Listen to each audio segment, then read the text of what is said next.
ನೋಡಿ ಫ್ರೆಂಡ್ಸ್, ಅದೆಷ್ಟು ನಮ್ಮ ಕರ್ನಾಟಕ ರಾಜ್ಯದ ಯುವಕರು, ಅದರಲ್ಲೂ ಯಾವುದೇ ಇಲಾಖೆಯಲ್ಲೂ ಕಷ್ಟಪಟ್ಟು ಓದಿ ಹೇಗಾದರೂ ಪರೀಕ್ಷೆಯನ್ನು ಬರೆದು ಒಂದು ಜಾಬನ್ನು ಹಿಡಿಬೇಕು ಅಂತಿರುವಂತಹ ನಮ್ಮ ಕರ್ನಾಟಕದ ರಾಜ್ಯದ ಯುವಕರಿಗೆ ಒಂದು ಸುದ್ದಿಯನ್ನು ತಂದಿದ್ದೇನೆ. ಅದುವೇ ನೇಮಕಾತಿ ಯಾವಾಗ ಅಂತ.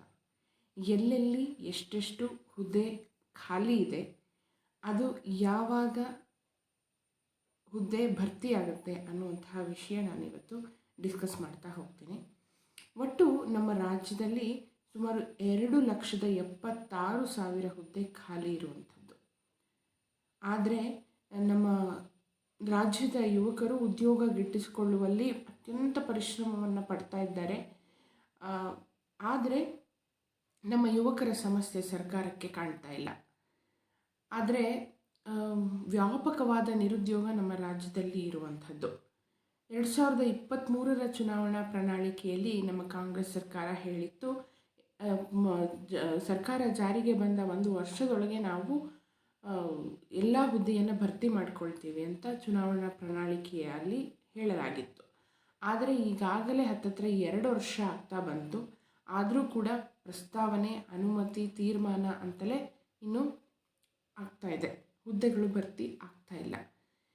ಎಲ್ಲೆಲ್ಲಿ ಎಷ್ಟೆಷ್ಟು ಹುದ್ದೆಗಳು ಬಾಕಿ ಇದೆ ಅಂತ ನೋಡೋದಾದರೆ, ಒಟ್ಟು ಶಾಲಾ ಶಿಕ್ಷಣ ಇಲಾಖೆಯಲ್ಲೇ ಹೈಯೆಸ್ಟ್ 70,727 ಹುದ್ದೆಗಳು.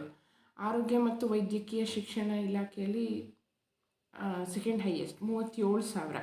ಮತ್ತು ಉನ್ನತ ಶಿಕ್ಷಣ ಇಲಾಖೆಯಲ್ಲಿ 13,000 ಚಿಲ್ಲರೆ. ಮತ್ತು ಕಂದಾಯ ಇಲಾಖೆಯಲ್ಲಿ 11,000.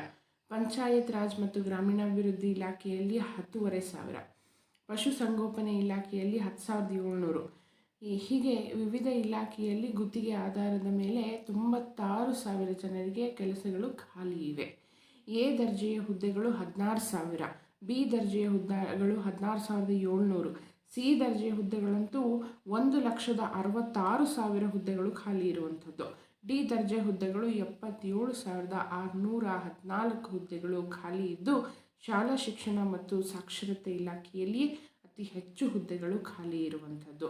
ಈಗ ವಿವಿಧ ಇಲಾಖೆಗಳ ಸಿಬ್ಬಂದಿಗಳು ಕೊರತೆ ಇರೋದರಿಂದ ಏನಾಗ್ತಿದೆ ಅಂತಂದರೆ, ಸಾರ್ವಜನಿಕ ಕೆಲಸ ಕಾರ್ಯಗಳಿಗೆ ತುಂಬ ಅಡಚಣೆ ಆಗ್ತಾ ಇದೆ. ಎಸ್ಪೆಷಲಿ ನಾಡ ಕಚೇರಿ, ತಾಲೂಕು ಕಚೇರಿ, ಗ್ರಾಮ ಪಂಚಾಯಿತಿ ಮುಂದೆ ಸಾರ್ವಜನಿಕರು ತಮ್ಮ ಕೆಲಸ ಕಾರ್ಯಗಳಿಗಾಗಿ ಪದೇ ಪದೇ ಅಲೆಯುವಂತಹ ಪರಿಸ್ಥಿತಿ ಬಂದಿರುವಂಥದ್ದು.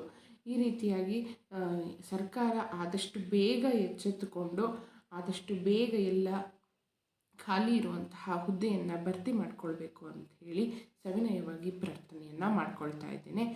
ಯುವಕರೇ, ನೀವು ಶ್ರಮವನ್ನು ಪಡೋದನ್ನು ನಿಲ್ಲಿಸಬೇಡಿ. ಕಂಟಿನ್ಯೂಯಸ್ ಆಗಿ ನಿಮ್ಮ ಎಫರ್ಟ್ಸನ್ನು ಹಾಕ್ತಾ ಇರಿ. ಮುಂದಿನ ವರ್ಷ 2026ನೇ ಸಾಲಿನಲ್ಲಿ ಖಂಡಿತವಾಗಿಯೂ ನೋಟಿಫಿಕೇಷನ್ ಆಗುತ್ತೆ, ಹುದ್ದೆಗಳ ಭರ್ತಿ ಆಗೇ ಆಗುತ್ತೆ ಅಂತ ಹೇಳ್ತಾ ನನ್ನ ಈ ಪುಟ್ಟ ವಿಡಿಯೋವನ್ನು ಮುಗಿಸ್ತಾ ಇದ್ದೀನಿ. ಧನ್ಯವಾದಗಳು.